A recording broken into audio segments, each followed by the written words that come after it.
Chief White House correspondent John Roberts starts us off tonight. A busy day again from the North Lawn. John.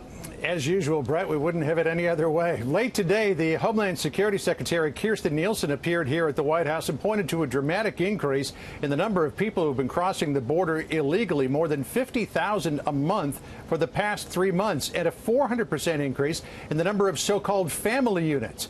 But the new administration practice of criminally prosecuting people who come across the border illegally has created a very large political problem for the White House. With a storm of outrage growing over the separation of children from illegal immigrants, President Trump today laid the blame squarely on the Democrats. I say it's very strongly the Democrats' fault.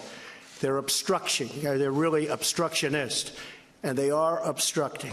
Democrats are outraged at the administration's zero-tolerance policy at the border, where people who cross illegally are held for criminal prosecution and separated from any children they may have brought with them. Even some Republicans are critical. In a Washington Post op-ed, former First Lady Laura Bush wrote, "This zero-tolerance policy is cruel, it is immoral, and it breaks my heart."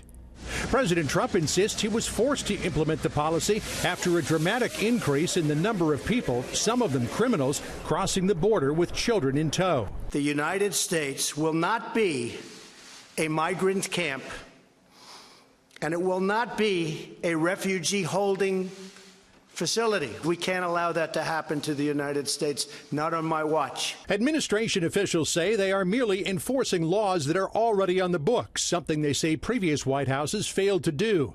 But the political firestorm has heated to the point that the DHS secretary handled a late-day briefing at the White House. Congress and the courts created this problem, and Congress alone can fix it. Until then, we will enforce every law we have on the books to defend the sovereignty and security of the United States. The White House is calling on Congress to change the laws and reduce, if not eliminate altogether, the need to separate children from their parents.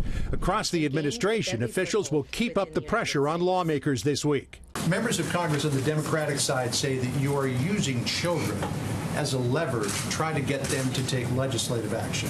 What do you say to that? I say that is a very cowardly response. It's clearly within their power to make the laws and change the laws. They should do so. President Trump also weighed in on the Inspector General's report on the FBI Clinton email investigation. As a setup to today's congressional hearing, the president tweeting yesterday, "Why was the FBI's sick loser Peter Strzok working on the totally discredited Mueller team of 13 angry and conflicted Democrats when Strzok was giving crooked Hillary a free pass, yet telling his lover, Laura Lisa Page, that we'll stop Trump from becoming president? Witch hunt." President Trump insists the IG report proves there was no collusion between his campaign and Russia to influence the election. But his own FBI director today said the report doesn't even address that. I don't think this report speaks to the special counsel investigation. Democrats also accuse the president of using the IG report as a bludgeon to discredit the Mueller investigation, with tweets like, "Comey gave Strzok his marching orders. Mueller is Comey's best friend." Witch hunt. He is distorting this report.